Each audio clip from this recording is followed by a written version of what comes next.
Bien. Et ben voilà, on ira. Donc moi, le 21 juin, en général, je me calfeutre chez moi. Je sors pas parce que toute la racaille est dans les rues. Vous lisez Le Monde? Oui, je lis Le Monde. Ah, c'est bien ça. Moi, je crois que j'étais le seul à m'infliger cette corvée. Et de temps en temps, il y a des articles intéressants. Par exemple, il y a un journaliste honnête au Monde, c'est Michel Sanson.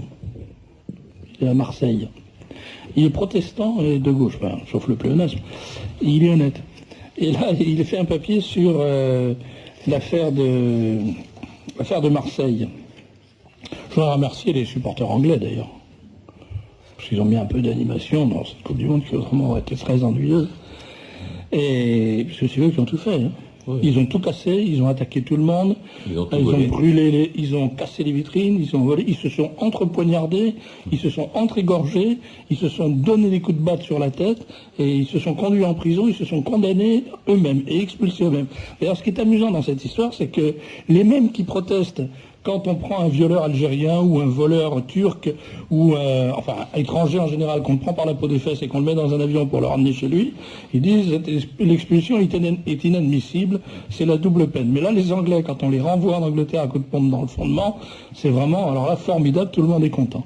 On est au cœur de la logique démocratique. Il y a une instruction très révélatrice, ils ont dit il faut expulser tous les étrangers auteurs de violence, et puis après ils se sont avisés, ils ont dit seulement les Anglais. Et alors Michel Sanson écrit la chose suivante. Parce que je vous rappelle quand même, vous avez tous entendu que c'est des supporters tunisiens qui sont défendus contre les agresseurs anglais. Alors Michel Sanson, qui est marseillais, protestant et de gauche, nonobstant, il écrit ça. Ouvrez les guillemets, supporters tunisiens, fermez les guillemets, qui ont participé plus ou moins directement aux bagarres avec les supporters anglais, sont pour l'essentiel des jeunes gens des quartiers défavorisés du nord de la ville. Les Tunisiens venus du pays qui ont assisté au match ont, eux, passé une journée et un match tranquille. Au sociologue qui a enquêté sur ces jeunes gens avant le mondial, il avait été dit « On ira là où se trouve la meilleure ambiance ». Je vous traduis. Hein, ils ne sont donc pas restés devant le grand écran de Mouropiane, spécialement installé à leur intention au pied des quartiers nord, mais simple transposition en plein air de la télévision domestique, ces gamins qui savent depuis longtemps que l'accès au stade leur est de fait impossible, comme d'ailleurs à 99% des Français ou des habitants de l'Hexagone, puisque les places ont été réservées par l'intelligentsia, vendues plusieurs fois. Entre parenthèses, tu vas encore faire une parenthèse à l'intérieur de la parenthèse. On nous a, quand il y a eu au début de la Coupe du Monde, la grève d'Air France. On nous a dit, vous vous rendez compte, c'est épouvantable cette grève d'Air France, l'image de la France, enfin, c'était l'occasion pour la France de montrer son image. Que va penser le monde, hein, qu'il y ait une grève d'Air France pendant le... Bon, alors, du coup, les pilotes impressionnés ont repris le boulot, donc il n'y a plus de grève d'Air France, l'image de la France est sauvée, si bien que maintenant, l'étranger découvre, premièrement, qu'on est un pays occupé, dans lequel l'occupant fait la loi à coups de battes de baseball, de barres de fer et de canettes de bière, et de cutter, et deuxièmement, que, naturellement, on est pire qu'une république bananière. C'est-à-dire que même le patron de la FIFA a dit, vraiment, le truc des billets, c'est complètement raté, il va falloir trouver un moyen d'empêcher les crapules. Ça ne s'était jamais produit avant. C'est la première fois dans l'histoire de la Coupe du Monde que les mecs ont fait une double billetterie, qu'ils ont vendu des faux billets, tout. C'est-à-dire qu'on est en France, dans un pays de voleurs, d'escrocs. Dès que vous avez en face de vous un fonctionnaire ou un élu, il faut redouter que ce soit un type qui magouille. C'est quand même extraordinaire. Alors là, l'image de la France... On est certain que c'est un voleur. L'image de... Oui, ça, je vous laisse la responsabilité de ce propos. Il y a des exceptions quand même, notamment les fonctionnaires qui nous écoutent. Non, parce qu'il y a de l'argent volé aussi. Ouais. Bon, c'est des receleurs, c'est moins grave quand même. Mais c'est quand même formidable. Là, l'image de la France, personne n'en parle. Voilà que... Tout le monde se fout des résultats. Tout ce qu'on sait, c'est que cette Coupe du Monde, c'est l'occasion pour toute la racaille de sortir des égouts et de mettre le pays en coupe réglée, soit à coup de barre de fer, soit à coup de faux billets. Et tout. C'est formidable. J'imagine qu'il suffit de donner l'ordre aux journaux de prétendre que ce sont les supporters anglais qui ont mis... Alors apparemment, Michel Sanson du Monde, lui, il n'entend pas bien les ordres. Alors, je continue. Donc, il dit vendredi, après la victoire de Zizou. Alors, vous savez qui c'est, Zizou? Zinedine Zidane. Ah bon? Zizou. Oh. Comme. C'est un footballeur. Hein. Alors, donc ils étaient venus nombreux, venus devant l'écran des plages du Prado, fort marri de l'annulation du concert du groupe Massilia Sound System pour cause de Mistral. Massilia Sound System, c'est MSS. C'est joli, non? Leur dépit se traduisit par un chahut bon enfant sur les voitures qui passaient. Vous entendez? Non mais il faut lire. Et ils ont cassé les barbes. Qui se retrouve avec sa voiture complètement cabossée. Mais qu'est-ce qui vous est arrivé, monsieur Dilgaragine? Non, c'est un chahut bon enfant. Fait par des sauvageons. Fait par des sauvageons. Je continue. Pas question pour eux descendus en ville sans un sou en poche. Et alors, la cam, ça marche plus, là. Bon, c'est vrai Ils avaient peur de se faire voler s'ils avaient eu des sous dans leur poche. On était libre sur l'habitant. Ils avaient peur de se faire dépouiller avec du fric dans la poche. Donc, sans un sou en poche, de terminer la soirée dans les cafés proches. Comment on fait dans les cafés proches quand on n'a pas un sou en poche, à votre avis? À votre avis. On se fait inviter. En revanche, les bagarres de dimanche soir ont pris une dimension symbolique terrible. Le refus de céder les seuls espaces qui leur étaient en quelque sorte autorisés grâce au mondial, aux Anglais, tous assimilés aux hooligans, envahisseurs, méchants, racistes. Les fascistes. Non, il n'y a pas. Il y a juste méchants, racistes. C'est le Front National, quoi. Non, je l'ai entendu, je l'ai entendu à la d'accord. radio, moi, ça se... Céder, alors là, il y a un mot que je peux décemment pas lire à l'antenne. C'est dit, c'est des ans, alors là, bon, ils ont fait des centaines de morts et ils viennent nous narguer. Bon. Disait un jeune homme lundi soir face à un petit bataillon de supporters anglais venu les provoquer. Alors on imagine le petit bataillon de provocateurs anglais devant 3000 beurs descendus des quartiers nord et qui les provoque. Allez, viens-y, come on. Hein, Même qui leur faisait le salut hitlérien. Ils sont drôlement poilus, les Anglais, quand même. Ah non, ils prennent vraiment pour des pélicans. Et alors, je continue. On est chez nous ici, on est à Marseille. Hurlait un autre.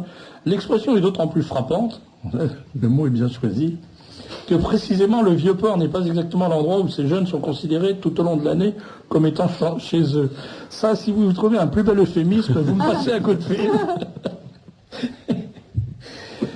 Alors, dit autrement, la bataille entre les hooligans et les Anglais, contre les hooligans et les Anglais semblait servir de revanche contre la discrimination spatiale, réelle ou symbolique, qui marque profondément la ville. D'ailleurs, les spectateurs engagés et verbalement vindicatifs, tiens, le type qui a été égorgé, il a été égorgé par une parole coupante. Hein, les verbalement vindicatifs des incidents étaient nettement plus nombreux que les acteurs réels des batailles. Et alors cette phrase extraordinaire, il faudrait que le maire interdise la ville à tous les Anglais. Mais remplacez la phrase. Imaginez qu'un type ait dit, il faudrait que le maire interdise la ville à tous les Arabes. Le gars, il allait directement en tôle. Le journal qui imprime ça, il est interdit. Et même s'il disait à tous les étrangers. À tous les étrangers, admettons. Alors il faudrait que le maire interdise la ville à tous les Anglais, lançait l'une, approuvée par un voisin qui proposait que le président de la République prenne la même mesure. À moi, Jeanne d'Arc, bouter les Anglais hors de France. Ils sont vraiment complètement fous. Jupiter rend fou ceux qu'il veut perdre. Hein. Alors là, on a l'impression qu'il veut vraiment les perdre.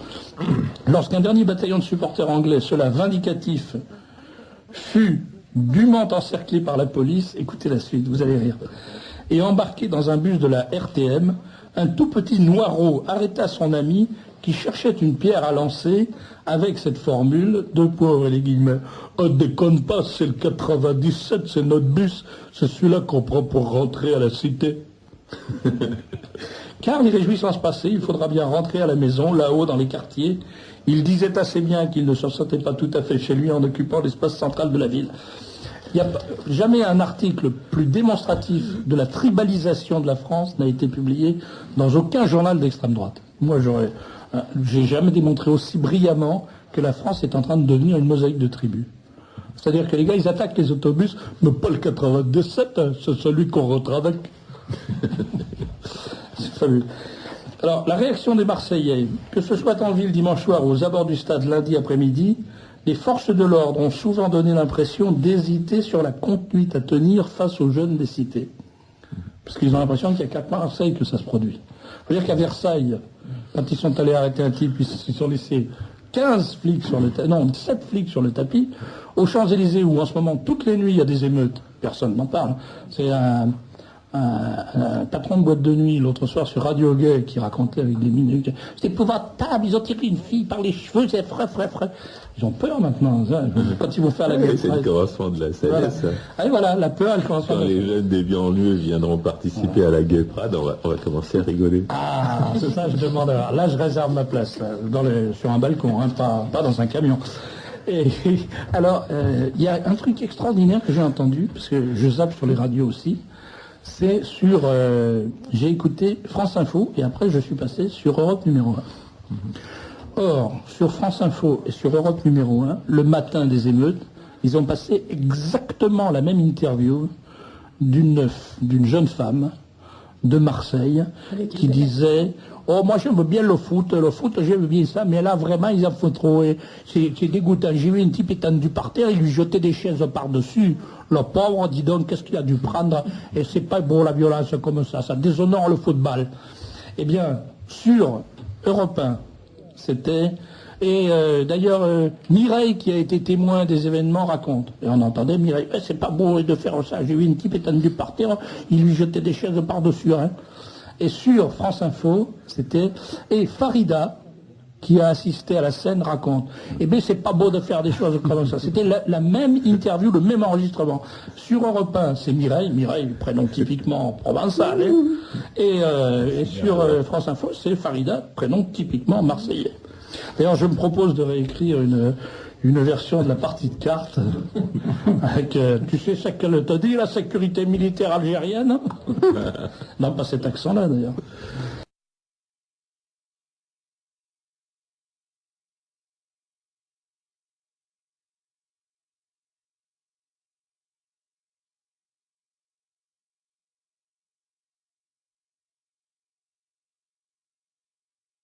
Amis de la Résistance, bonsoir, mesdames et messieurs les collabos. Continuez, vous êtes sur la bonne voie.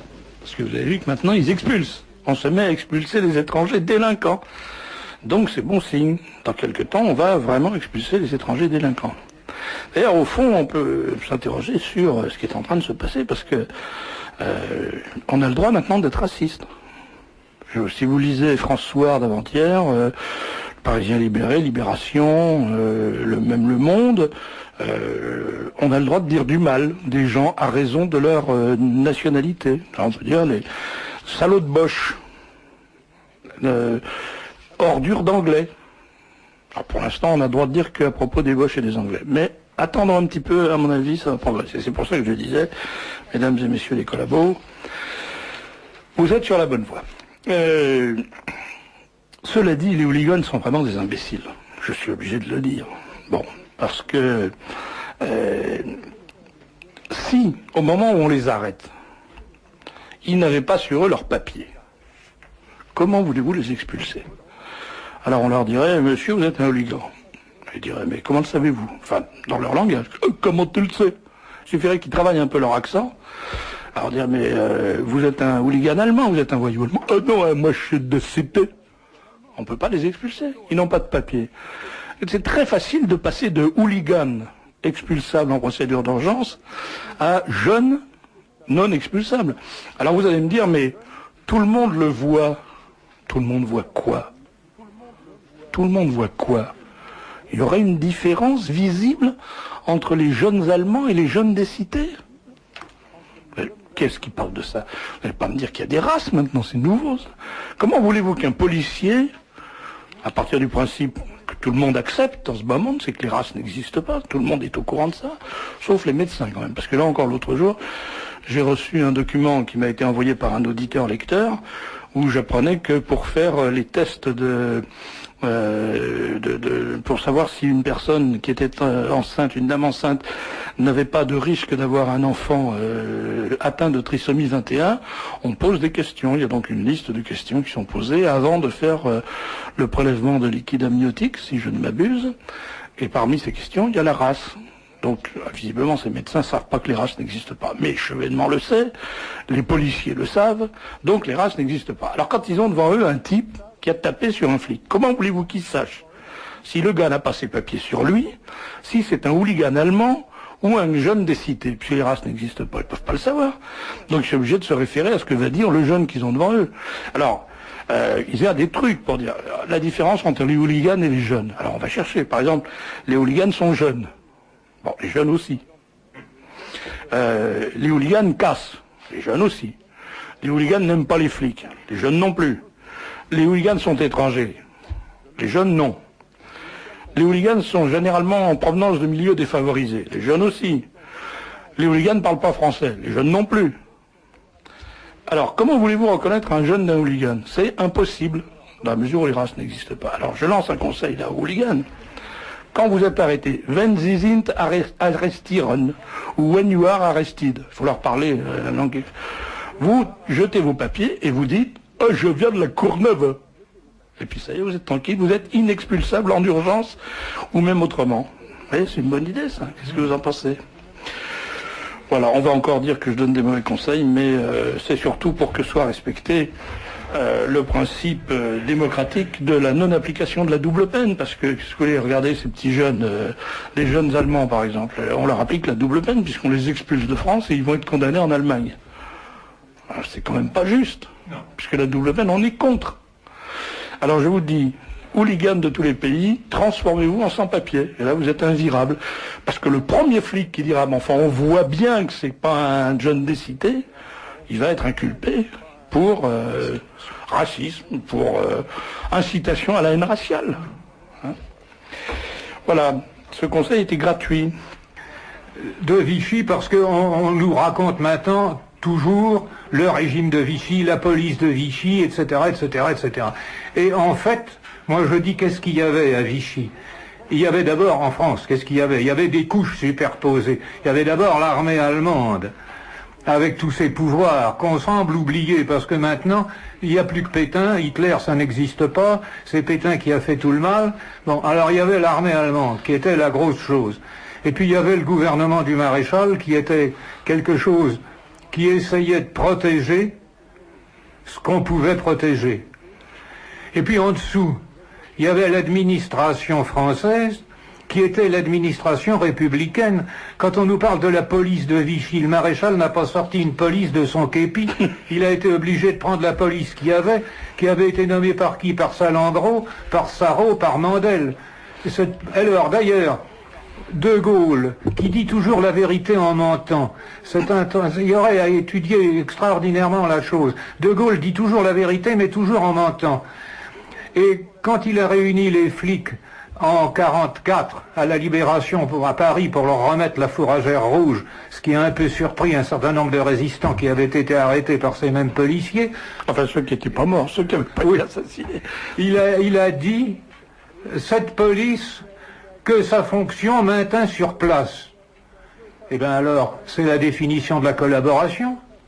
Bon, je ne jette pas la pierre à la police, je ne sais pas ce qu'il fallait faire, mais je constate que toute l'administration républicaine est restée en place à l'ombre du maréchal, avec la ferme intention, lorsque il faudrait rendre des comptes, de tout rejeter sur le maréchal, de dire c'était les ordres de Vichy, alors c'était pas les ordres de Vichy, c'était les ordres allemands.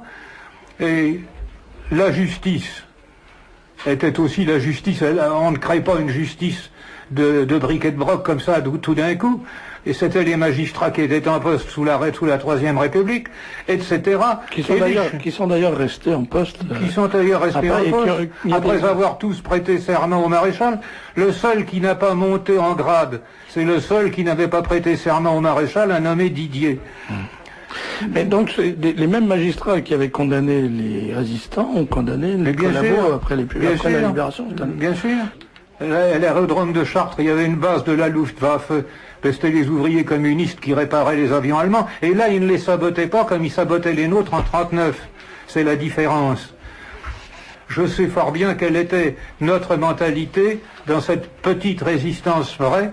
On ne voulait plus revoir la Troisième République pourrie et tous ses pourrisseurs. On voulait liquider tout ça. On ne savait pas très bien d'ailleurs ce qu'on mettrait à la place, mais on voulait liquider tout ça. Alors cette résistance, elle ne faisait pas du tout l'affaire de l'administration républicaine qui comptait bien avoir vécu sous la terreur, comme Sieyès, et rejeter toutes les responsabilités sur le maréchal, et puis réapparaître tranquillement dans une 4e République conforme à la troisième.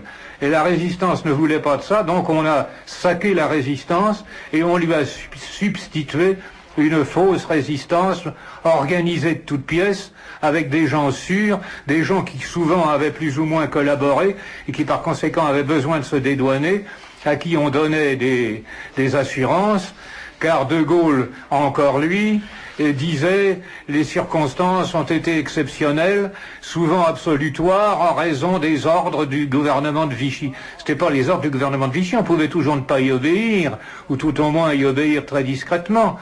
Je vais vous donner un exemple de résistance passive que j'ai vécu pendant quelque temps. À un moment donné, tout mon réseau, et mon père même ayant été arrêté, je ne savais plus quoi faire, je ne pouvais pas rentrer chez moi, et j'ai trouvé un refuge pendant un moment au chantier du barrage de Génissia, qui était entre les mains de gens de la résistance en fait. Et les Allemands comptaient beaucoup sur ce barrage de Génissia pour avoir une source d'énergie importante, de sorte que c'était prioritaire pour toutes les fournitures. Alors qu'est-ce qu'on faisait? On faisait claquer des bombes, des explosifs toute la journée. On avait besoin de tonnes de ciment pour boucher les trous qu'on creusait. On saccageait comme ça. Ça, c'était de la résistance passive efficace. C'était pas d'aller tuer des gens qui vous déplaisaient ou de les piller. Mais cette résistance-là, c'était pas celle qu'on a ensuite montrée au peuple. Vous parliez de la police de Vichy tout à l'heure. Vous évoquiez cette espèce d'arnaque intellectuelle qu'on appelle la police de Vichy. Eh bien, Galtier-Boisset raconte que le jour de la Pentecôte 1942, il me semble que c'est 42 ou 43, en tout cas le jour de la Pentecôte, en pleine occupation, un groupe de jeunes du PPF sort de la mutualité et remonte vers le Panthéon en criant des slogans antisémites. Et ils prétendent descendre par la rue Soufflot jusqu'au boulevard Saint-Michel pour dévaler le Mont-Saint-Michel. Ils sont en chemise bleue avec les baudriers. Le PPF, c'est le parti de Jacques Doriot. Jacques Doriot, il est membre du Conseil national. C'est une éminente personnalité du pouvoir, de l'époque, du régime. Et donc les jeunes de son parti en pleine occupation défilent sur la rue Soufflot en criant des slogans antisémites. Et au bout de la rue Soufflot, il y a un cordon d'agents de police à pèlerine qui dit non, vous n'entrez pas sur le boulevard Saint-Michel, vous ne descendez pas le boulevard Saint-Michel. Les jeunes du PPF qui ont avec eux le pouvoir, tout ce qu'on peut imaginer, disent qu'on va quand même pas obéir à une file de poulets mal dégrossis, et ils essayent de forcer le barrage. Et les flics les mettent en fuite à coups de pèlerine.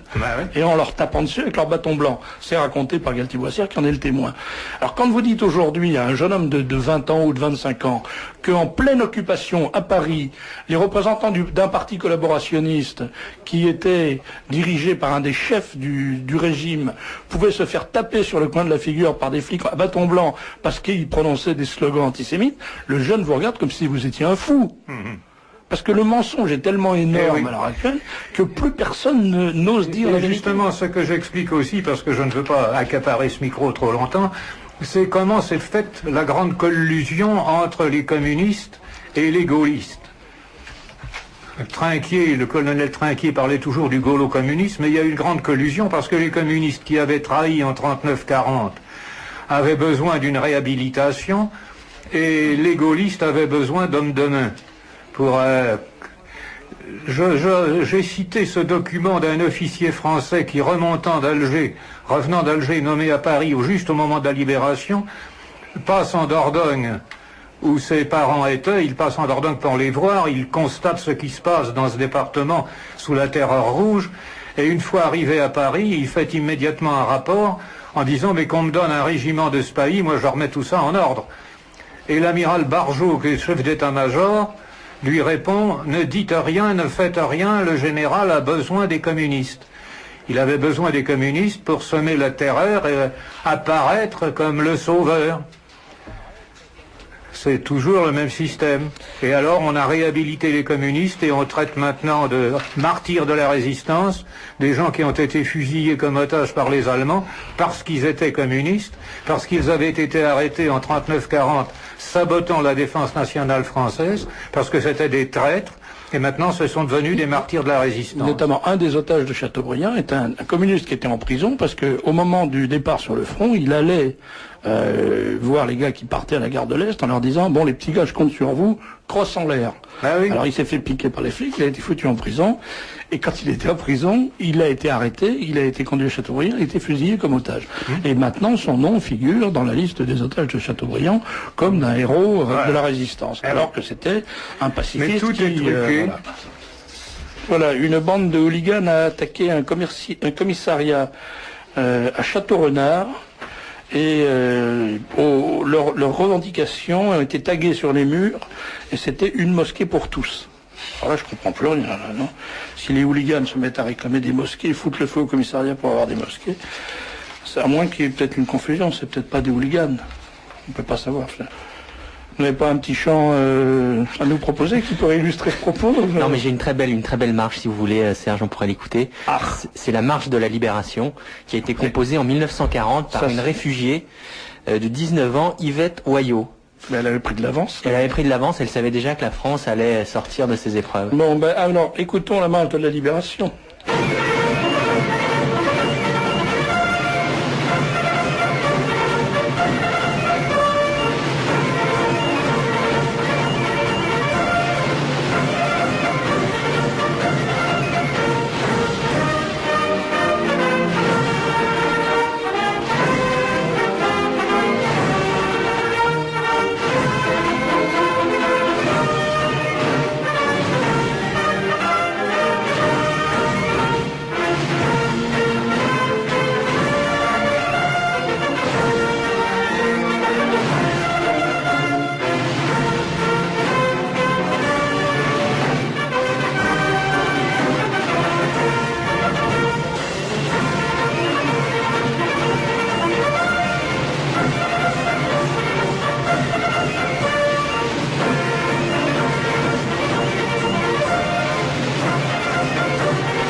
On voit bien que c'est une femme qui a écrit ça. Elle n'a pas dû marcher sous haut. Ouais, c'est une femme qui a écrit cette marche, mais dans Paris occupé, c'est avec l'aide de Paul Bock, qui est chef de la musique de la cavalerie de la garde républicaine, que des arrangements ont été trouvés et que des parties de tambour éclairants ont été ajoutées. Oui, un jour je ferai une émission sur l'imposture Eiffel. Tiens, voilà, je garde le sujet. En réalité, Eiffel a piqué les plans de deux de ses collaborateurs qui avaient bien travaillé et tout, puis il leur a dit c'est très très bien, on va signer tout ça ensemble, et puis après il leur a dit oh puis non, finalement c'est plus simple si je signe tout seul, ça fera moins d'histoire. Mais je vous raconterai tout ça, c'est une belle histoire, l'histoire Eiffel. Ça c'est bien vrai. Vous venez d'employer le terme fripouille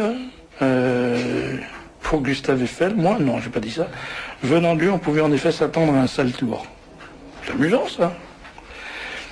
Vous oubliez de rappeler que pendant l'occupation, nous avons froid et faim, nous n'avons rien pour nous vêtir, nous étions bombardés, et c'est à tout cela qu'il fallait résister. Rappeler ces choses aux boulimiques d'aujourd'hui, bien sûr, c'est tout à fait vrai. Mais alors là, ça a créé le scandale, quoi, hein, parce qu'il y avait les communistes qui votaient non, mais c'était pas dans ce sens-là. Alors, nous avons fait une campagne sur le non national à référendum, auquel M. Coston, Pierre-Antoine Cousteau, Fauché, Jacques Izorni, Lèbre, etc. Mais nous étions le mouton noir, même de la droite. Quand on dit que la droite actuelle est singulière, je peux vous assurer qu'elle était déjà comme ça. Hein. Elle était convaincue ou elle se laissait convaincre de certaines choses. Alors, c'était un journal assez important qui était vendu dans les kiosques avec vente militante, mais le gros de la vente était dans des endroits qui ont disparu désormais dans les grandes villes. C'était ces espèces de petites guitounes qui étaient tenues par des dames d'âge ou des messieurs et qui ressemblaient à une espèce de tente de camping et où les gens vendaient eux-mêmes. Hein. Ils avaient les journaux des NMPP, mais ils vendaient eux-mêmes. Et pour dire l'évolution tout de même de la mentalité, alors que nous avions des opposants, jamais aucun de ces petits kiosques n'a été insulté, jamais les personnes ont été molestées, jamais aucun journal n'a été volé. Pourtant, nous étions en guerre en Algérie.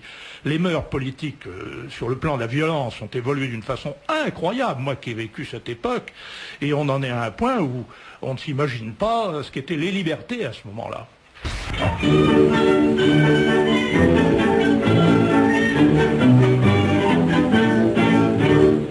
Je suis chef d'une joyeuse famille. Depuis longtemps j'avais fait le projet d'amener ma femme, ma soeur, ma fille voir la revue du 14 juillet. Après avoir cassé la croûte, en cœur nous nous sommes mis en route. Les femmes avaient pris le devant, moi je donnais le bras à belle maman. Chacun devait s'emporter, toi pouvoir boulotter. D'abord moi je portais les pruneaux, ma femme portait deux champignons. Ma belle-mère comme fricot, avec une tête de veau. Ma fille son chocolat, et ma soeur deux sur le plat.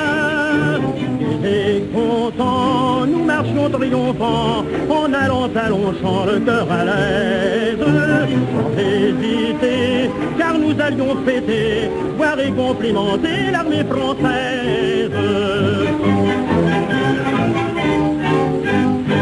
Bientôt de Longchamp, on foule la pelouse, nous commençons par nous installer, puis je débouche les 12 litres à 12, et on se met à saucissonner. Tout à coup on crie vive la France, radier c'est la revue qui commence. Je grimpe sur un marronnier en fleurs, et ma femme sur le dos d'un facteur. Ma soeur qui aime les pompiers, inflamme ses fiers pompiers. Ma tendre épouse bat des mains, quand défilent les Saint-Syriens. Ma belle-mère pousse des gorilles, en reluquant les saillies. Moi je criais arraché fort, vive le président Félix-Faure.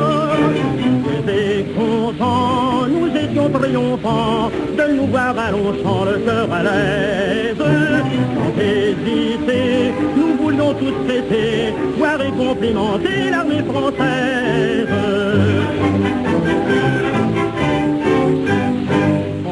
J'invite quelques militaires à venir se rafraîchir un brin, mais à force de licher des vers, ma famille avait son petit grain. Je quitte le bras de ma belle-mère, je prends celui d'une cantinière, et le soir lorsque nous rentrons, nous sommes tous complètement ronds. Ma soeur qui était en train ramenait un fantassin, ma fille qui avait son plumet sur un cuirasse s'appuyait, ma femme sans façon embrassait un dragon, ma belle-mère au petit trot galopait au bras d'un turbon. J'étais content, nous allions triomphants, en revenant de Longchamp, le cœur à l'aise. Sans hésiter, nous venions d'acclamer, voir et complimenter l'armée française.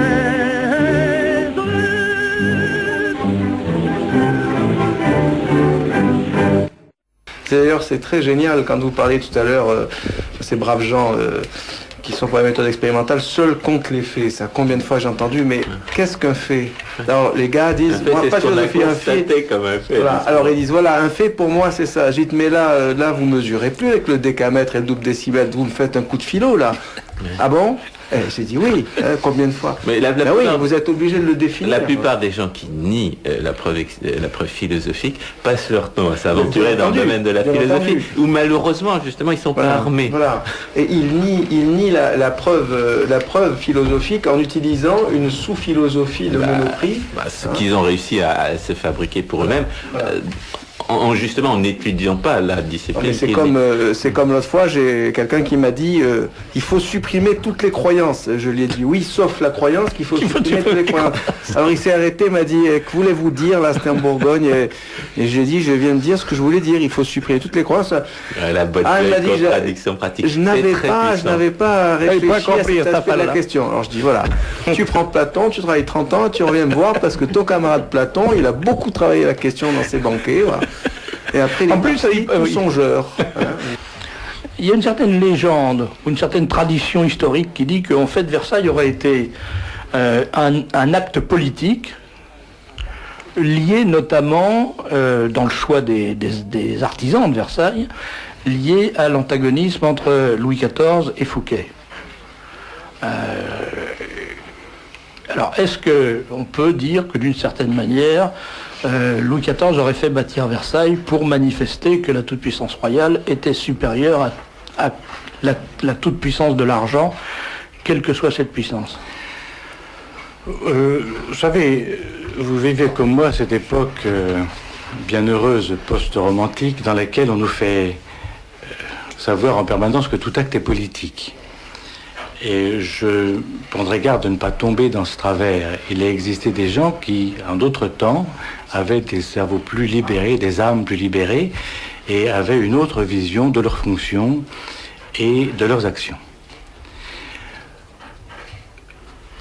Je crois aussi que la première chose à avoir en tête, c'est que tout ce qu'on nous dit sur Versailles est toujours fait pour tourner en dérision Louis XIV. Et depuis le temps qu'on cherche à le faire, c'est certainement que ça doit être une montagne extraordinaire pour ne pas l'avoir effleuré davantage que ce que l'on voit aujourd'hui. En ce qui concerne le Vaux-le-Vicomte, il s'agit d'une gigantesque plaisanterie. Et il s'agit d'une plaisanterie dans tous les aspects de cette question. Le premier de tous serait que Louis XIV serait tout à coup né à l'art parce qu'il aurait vu une fête à Vaux-le-Vicomte qui l'aurait rendu envieux.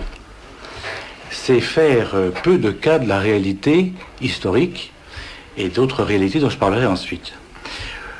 Il faut savoir que Louis XIV, avant d'aller à Vaux-le-Vicomte, était allé chez le duc de Cadillac, qu'il avait reçu aussi somptueusement, et que Louis XIV n'en a pas du tout souffert. Il faut savoir aussi que, quand Louis XIV a construit Versailles, il a repris les artistes qui avaient déjà travaillé pour lui. On nous dit Fouquet a découvert tous ces artistes, Le Vaux, Le Brun, Le Nôtre, etc. Alors tous ces artistes ont tous des fonctions officielles auprès de Louis XIV, 7 ans avant la construction de Vaux-le-Vicomte. Le Nôtre est jardinier du roi, ce qui n'est pas très étonnant parce que son père était jardinier du roi. Le Brun a une fonction semi-officielle. C'est lui qui a fondé l'Académie de peinture, qui deviendra l'Académie royale. Mais au moment où on fait Vaux-le-Vicomte, lui travaille à Fontainebleau, qui n'appartient pas à ma concierge, que je sache. Et en ce qui concerne Le Vaux, eh bien Le Vaux avec Le Nôtre ont travaillé avant, nettement avant Vaux-le-Vicomte, en 1651, pardon, à la construction du palais où habite Louis XIV, à savoir le château de Vincennes, le château classique de Vincennes. Et lorsque M. Fouquet se rendait dans ses foyers à Saint-Mandé, ou qu'il venait travailler chez le roi, il arrivait où il voyait ce palais construit par Le Vaux et Le Nôtre, et donc il pouvait tout à loisir puiser parmi les artistes que le roi avait réunis pour faire son propre château. Puiser, j'ai bien dit, parce que c'est l'habitude de M. Fouquet de puiser dans la caisse des autres. On veut nous faire croire que Fouquet serait un saint homme qui aurait reçu gentiment le roi et qui aurait eu la surprise de se retrouver en prison. Alors, il faut quand même savoir que M. Fouquet a à son actif les 2 données suivantes. La première, il a détourné 11 millions de francs sur un budget d'État qui, sous Ancien Régime, excusez la misère, est de 100 millions de francs par an. Il n'a détourné que 11 millions. D'ailleurs, lors de son procès, il dira « Je croyais que ce n'était que 7 ». Et une autre fois, il dira « Non, non, pas plus de 7 ou 8 ». D'autres ont puisé, Chanceutier-Séguier. C'est une histoire, là, Dumas, ça. Non, c'est Alexandre Dumas qui a cherché. C'est Alexandre Dumas qui aurait pu raconter ça, c'est ça que je vous ai dit. Il n'avait pas été à la solde pour raconter autre chose. Mais donc, il a déjà détourné 7 à 8 millions de francs. C'est déjà... Est-ce que c'était pas une tradition Mais il y avait une tradition qui faisait qu'on s'enrichissait vite quand on était dans certaines fonctions. Mais vite avec quand même des nuances. Et surtout vite parce qu'on servait de tampon. Quelqu'un comme le Chancelier-Séguier avait une fortune bien supérieure, Cadillac aussi. Seulement, c'était des gens qui, aussitôt que le roi levait le petit doigt, apportaient l'argent. Et puis ensuite, ils recommençaient. Ils étaient en quelque sorte une sorte de volant qui accumulait de l'énergie pour le restituer au bon moment. En ce qui concerne M. Fouquet, il risquait d'autant moins de les restituer que c'est pas ce château de Vaux-le-Vicomte dont on parlera à propos d'architecture politique dans un instant. Mais c'est parce que quand même ce qu'il faut savoir et qu'on oublie toujours, c'est que M. Fouquet possède quelque chose de beaucoup plus important que le château de Vaux-le-Vicomte. Il possède Belle-Île. Et il a entièrement fortifié Belle-Île, qu'il a armé de 200 canons. Il a dans son petit port personnel 17 vaisseaux de haut rang, quand la France en totalise moins de la moitié. Et surtout, Louis XIV sait, et on trouvera sur lui au moment de l'arrestation faite par d'Artagnan, qu'il possède les ordres de mission pour réunir des armées de mercenaires dans le Saint-Empire qui viendront le défendre le jour où Louis XIV s'en apercevra. Alors que Louis XIV ait réagi en mettant ce monsieur en prison, on peut simplement dire que Louis XIV, déjà enfant, enfin 21 ans, jeune gouvernant, avait un sens politique qui échappe à certains autres. C'était la moindre des choses. Louis XIII, jeune, avec le maréchal d'Ancre, a pris moins de gants, puisqu'il l'a fait exécuter sous ses yeux sur le pont-levis du Louvre. Et je ne parle pas de Napoléon, qui s'est occupé du duc d'Enghien, lequel n'avait jamais rien demandé à personne, simplement un pauvre malheureux, il portait le nom le plus prestigieux qui soit sur cette planète. Et puis quelques autres, je ne parle pas de Charles de Gaulle, qui s'occupait aussi de quelques personnes qui avaient entravé son chemin, soit en faisant tomber des avions, soit en tirant avec des fusils militaires. Donc il y a une réaction qui est saine, qui est très saine, de la part de Louis XIV. Il n'a pas à admettre qu'une partie du territoire du royaume tombe sous la coupe militaire de qui que ce soit. L'Europe de demain, c'est ça, il faut le savoir. Si vous ne vous y intéressez pas, elle s'intéressera à vous. Pour la combattre, il ne suffit pas seulement de dire qu'on est contre, il faut savoir pourquoi on est contre, il faut se former. Quand on a entre 15 et 30 ans et qu'on n'a pas des idées claires, eh bien je crois qu'on n'a rien de mieux à faire que d'aller du 11 au 14 juillet chercher des arguments. Ce n'est pas une université pour intellectuels, c'est une université qui consiste à donner des idées pour le combat, à former nos esprits pour les combats de demain. Les prix sont étudiés pour permettre à tout le monde de venir. Il y a une formule même à 700 francs qui, tout compris, logement, hébergement, restauration, est quand même une formule très intéressante pour permettre à chacun de venir. Donc je souhaite qu'un maximum de jeunes viennent. Les autres sont aussi évidemment les bienvenus. Mais je crois que c'est là-dessus que nous essayons de porter notre effort cette année, parce que si eux ne comprennent pas qu'il faut être des militants, je crois qu'ils sont morts et nous mourrons avec eux. Merci Michel. Un dernier mot. Devant le 1, place du Châtelet, vendredi 3 juillet, 18h, le rendez-vous pour partir à Neuville-sous-Barangeon. À quelle heure 18h.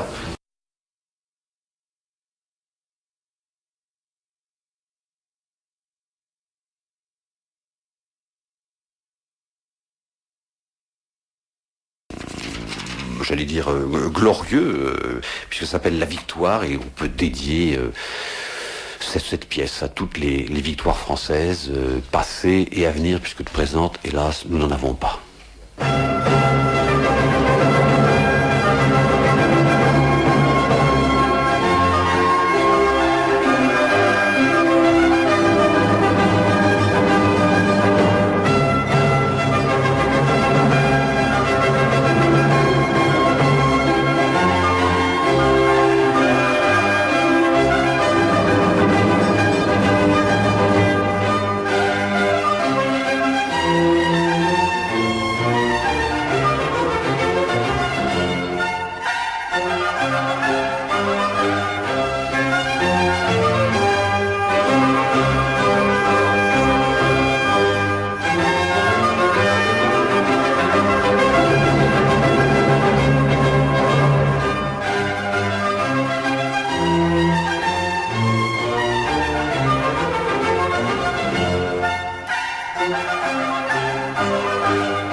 Voilà, La Victoire, un air assez enthousiasmant, n'est-ce pas, Marie?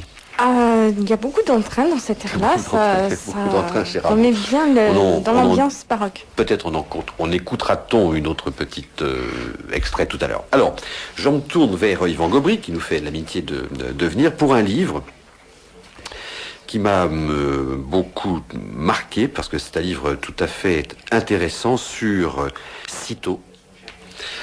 Cîteaux dont on fête cette année le 900e anniversaire. Un livre qui est paru chez notre excellent ami François-Xavier Guibert dans la collection Les Moines en Occident, et vous avez consacré un travail tout à fait magistral à cette abbaye et surtout au mouvement cistercien. Alors j'ai le plaisir de vous accueillir ce soir pour que nous parlions amplement de ce livre qui peut être pris de différents côtés, tant il est riche. Effectivement, c'est Cîteaux, c'est le mouvement cistercien, c'est Saint-Bernard et son temps, c'est Cîteaux et l'art, et les cisterciens là, on pourrait énormément, et on va d'ailleurs beaucoup en parler, mais peut-être pourriez-vous, dans un premier temps, nous signaler quel était l'état du monachisme en Occident avant l'apparition, et notamment en France, avant l'apparition du mouvement cistercien de Saint-Bernard. Je fais une toute petite parenthèse pour dire que ce livre, Cîteaux, n'appartient pas à une collection, mais à une même série dont je suis le seul auteur, qui s'appelle Les Moines en Occident. C'est donc le 5e volume, et donc les précédents qui ont paru chez Fayard, au moins les 3 premiers, et qui sont épuisés, reparaissent petit à petit chez François-Xavier Guibert. Il a fait donc reparaître le 1er volume, il va refaire paraître incessamment le 2e, etc. Oui, le monachisme avant Cîteaux, c'est quelque chose d'énorme, car déjà en Orient, ce qui fait l'objet pour un pâle résumé de mon premier volume, et qui a déjà 600 pages, 600 je ne sais plus combien, c'est déjà quelque chose de gigantesque. Mais en Occident, où le monachisme a été très lent à se déclarer, il y a eu quelques monastères à Rome, quelques-uns en Provence, il y a eu Saint-Martin à la fin du IVe siècle, à Ligugé, puis à Marmoutier. Et ensuite, il y a eu, à l'époque mérovingienne, quelque chose de fabuleux, c'est-à-dire un élan passionné pour la discipline et l'idéal monastique. De sorte que il y a en même temps une anarchie législative. Chaque abbé imposait sa règle, qui était ou bien tardivement acceptée par un évêque qui l'autorisait, ou bien tout simplement vécue par les moines sans avoir besoin du tout d'approbation. Et puis, il y a eu, curieusement, 2 règles qui se sont chevauchées. Il y a eu la règle de Saint-Benoît au milieu du VIe siècle, qui n'a pas pénétré tout de suite en Gaule, ou du moins qui a pénétré sur la pointe des pieds. Et puis, un tout petit peu plus tard, c'est-à-dire dans la 2e moitié du VIe siècle, alors celle de Saint-Colomban, qui est donc arrivée en Gaule, en se trompant d'ailleurs, comme c'était un moine irlandais où tout le monde était converti, tous les Irlandais étaient des croyants passionnés, il y avait des milliers de monastères dans toute petite île d'Irlande. Il avait entendu dire que sur le continent, il y avait des païens à convertir. Alors pour lui, il ne faisait pas de différence entre la Saxe, où il n'y avait que des païens, et puis l'Armorique, où il n'y avait que des chrétiens. Il a débarqué en Armorique, il s'est aperçu que les Armoricains n'avaient pas besoin d'être convertis. Alors il a fallu qu'il remonte vers le nord, et qu'il aille jusqu'à Luxeuil, où lassé finalement de chercher des âmes à convertir, il s'est simplement implanté dans un très grand monastère, avec d'ailleurs 2 autres dépendances, Annegray et Fontaine, qui a formé une sorte de triangle monastique. Et alors à ce moment-là, il y a eu une formidable expansion colobanienne, puisque plus de 100 monastères en un siècle se sont réclamés de lui. C'est considérable.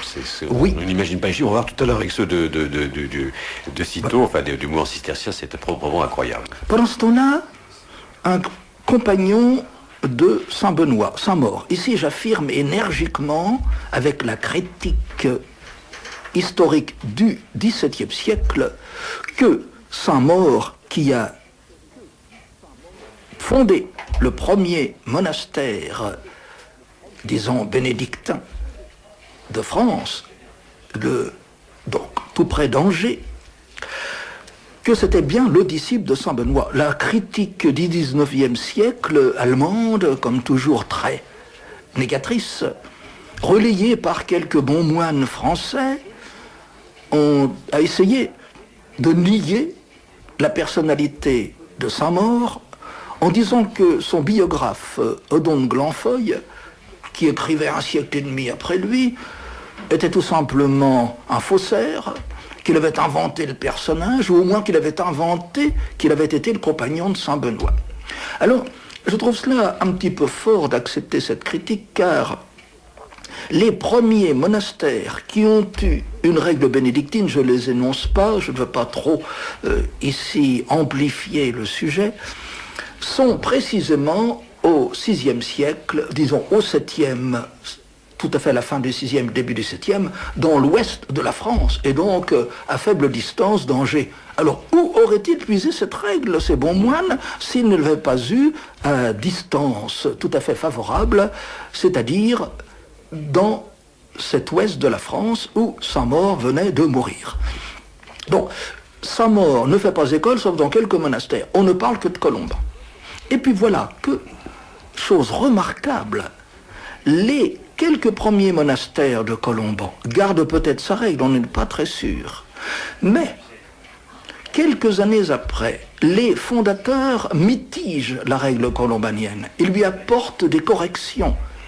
Ils lui, petit à petit, introduisent des fragments, des articles de la règle de Saint-Benoît.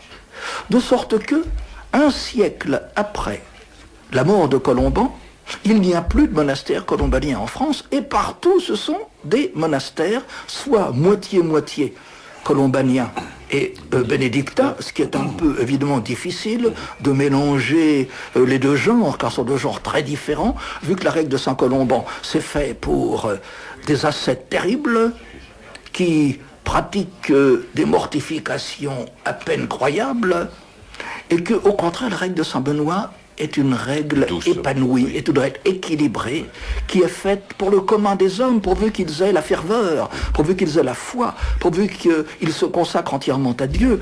Et ça n'a pas besoin d'être des recordman de pénitence.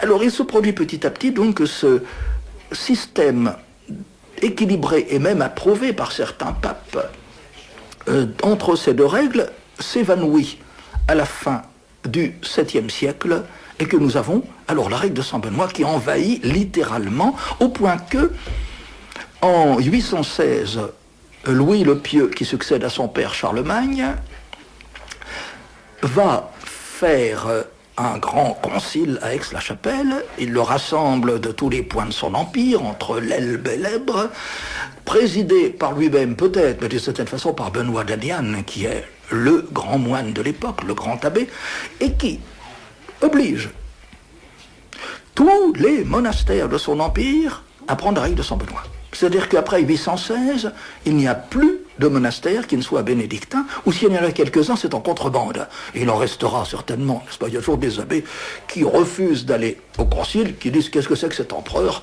qui se prend pour le pape, et nous n'irons pas, et nous allons tout simplement continuer à vivre notre petite règle locale. De toute façon, donc, il y a là un enthousiasme général pour la règle de Saint-Benoît qui devient la règle unique de l'Occident, à part encore une fois quelques déchets mais qui ne subsisteront pas. Et depuis ce moment-là, depuis Saint-Benoît d'Aniane jusqu'au XIXe siècle, tous les efforts du monachisme occidental, ce sera d'être fidèle à la règle de Saint-Benoît et de revenir à la pureté de la règle de Saint-Benoît. Donc, finalement, sitôt, ce n'est pas autre chose. Ce n'est pas autre chose qu'un immense effort pour revenir à la fidélité, qui est toujours trahi. Pourquoi? Mais parce que, qu'est-ce que c'est que le monachisme? C'est la fidélité absolue à l'Évangile. Or, il n'est pas si commode que ça d'être fidèle absolument à l'Évangile. Et même, si je dis que la règle de Saint-Benoît est quelque chose d'équilibré pour tout le monde, ce tout le monde, c'est d'un point de vue de la résistance organique, mais encore faut-il qu'on ait la résistance spirituelle, et cela c'est une affaire de volonté personnelle. Ne pas avoir un mauvais estomac ou en avoir un, ce n'est pas une affaire de volonté, surtout à cette époque où la médecine était certainement fort mal renseignée et impuissante. Mais vouloir être fidèle à Dieu, c'est une affaire qui est commune à tous les fidèles et qu'on réclame à tous. Donc, auparavant, il y a eu la grande réforme de Cluny, qui a donc été lancée à la fin du Xe siècle par le bienheureux Bernon, suivi par de grands moines comme saint Odon, et surtout après, au Xe siècle, au XIe surtout, alors bon, saint Odon, saint Mayol au Xe, et puis alors au XIe, saint Odilon et saint Hugues. Quelque chose d'extraordinaire, ces deux abbés généraux d'un ordre qui comptait 1200 monastères, dont 900 en France. Et évidemment, il fallait être un géant pour être le patron de tant d'abbés qui rechignaient à droite et à gauche. Saint-Odilon et Saint-Hugues de Cluny ont eu cette propriété, si je puis dire, ou disons cette grâce extraordinaire, d'être à eux deux 115 ans abbés. Saint-Odilon était 55 ans, Saint-Hugues 60 ans. De sorte que l'ordre de Cluny a pu devenir un géant spirituel grâce à ces deux très grands abbés, l'un abbé à 32 ans, l'autre à 25 ans. D'un si grand ordre, c'était une époque où on n'avait pas peur de donner de grandes responsabilités à de très jeunes hommes. Alors je rappelle aux auditeurs qu'ils sont sur Radio Courtoisie, qu'ils peuvent nous appeler bien sûr au 01 46 51 00 85 ou nous télécopier leurs questions au 01 46 51 21 82, qu'ils entendent Yvan Gobry parler du monachisme en Occident pour arriver très bientôt à la grande réforme cistercienne à Cîteaux et à Saint-Bernard à propos de son livre qui s'appelle Cîteaux, publié dans la collection qu'il dirige, Les moines en Occident, chez François-Xavier Guibert. Marie, vous avez peut-être une question à poser qu'un auditeur ou une auditrice nous aurait adressée. Un auditeur, oui, en effet, nous a posé une question. Je suis allée à Cîteaux il y a quelques semaines. La restauration est scandaleuse. Cela relève à la fois de la cathédrale d'Évry, des colonnes de Buren, de la pyramide du Louvre, de l'opéra Bassi, etc. Comment les cisterciens ont-ils pu laisser faire cela? Ah bon, alors peut-être vous pouvez faire une espèce de parenthèse avant que Oui, je fais une toute petite parenthèse, car la réponse exigerait que je donne l'histoire non plus de Cîteaux au XIIe siècle, comme je le fais en ce moment, et j'ai déjà fort peu de temps pour le faire dans le temps qui me reste, mais cela exigerait de parler de la décadence de Cîteaux, une première fois au XIVe, XVe et XVIe siècle, avec après le grand ressourcement qui a été l'arrivée de Rancé, et puis les trappistes, puis l'effondrement à la Révolution, puis un grand renouveau au XIXe siècle et au début du XXe, et puis depuis, hélas, un affaissement qui explique justement non pas seulement l'infidélité à la règle et à la liturgie, mais aussi l'infidélité à l'art cistercien, et notamment à l'architecture, qui était le grand art de Cîteaux. Voilà, donc il ne faut pas s'étonner, on peut pleurer quand on voit des choses pareilles, évidemment, mais il ne faut pas s'étonner. Enfin, ce sera l'objet d'autres études d'Yvan Gobry sur le monachisme plus contemporain. Oui, ce sera peut-être le 11e volume, mais je ne sais pas si je serai encore vivant à ce moment-là, car je ne suis plus très jeune. Alors, arrivons à ce qui va être cette réforme, en fin de compte, cette réforme cistérienne, cette réappropriation de la règle de Saint-Benoît. Alors, ça commence pas avec Saint-Bernard, parce que ça commence plus modestement. Disons en passant aussi qu'il ne faut pas, comme un certain nombre d'auteurs l'ont dit, situer la fondation de Cîteaux dans le sens d'une réforme qui viserait tel ou tel autre ordre existant. Combien de fois ai-je lu avec agacement que l'ordre de Cîteaux, l'ordre de Cluny s'affaissant et perdant la discipline, alors voici que les cisterciens arrivent pour colmater la brèche. Mais non, la grande ferveur de ces grands moines n'a pas besoin de regarder des adversaires ou des gens qui méritent la réprobation. Si Cluny n'avait pas eu de lutte avec Saint-Bernard, les fameux échanges extrêmement acides entre Pierre le Vénérable, abbé général de Cluny, le premier grand depuis Saint-Hugues, car entre deux, il y a eu évidemment des personnages peu recommandables. Si Cluny n'avait pas existé, et si les mauvais abbés de Cluny n'avaient pas existé, eh bien, il y aurait eu cette fondation de Cîteaux exactement de la même façon. Car l'initiateur, le fondateur, c'est Saint Robert. Et Saint Robert, c'est un personnage exceptionnel. Un personnage de légende. Alors que tout ce qu'on sait de lui, c'est tout à fait historique. Tout ce qu'on peut tirer de lui, d'ailleurs, est tout à fait non seulement réel, mais vraisemblable. Parfois, la vérité dépasse la fiction. Saint Robert, je m'y attache un moment, parce que c'est vraiment le fondateur avec un F majuscule, c'est-à-dire justement cette personnalité qui, pendant toute sa vie, qui était très longue, puisqu'il est mort presque centenaire, a été à la recherche de l'absolu. Et qui ne l'a guère trouvé, sauf à Cîteaux qu'il a fondé lui-même, et où ça n'a pas duré, puisqu'au bout d'1 an, il a été chassé, comme je l'expliquerai, je l'espère, dans un moment, par un acte, je dirais, indigne de la part d'un légat pontifical. Probablement, voyons comment Saint-Robert cherche Dieu sans du tout justement connaître je le répète, quelque abbaye décadente dont il voudrait la correction.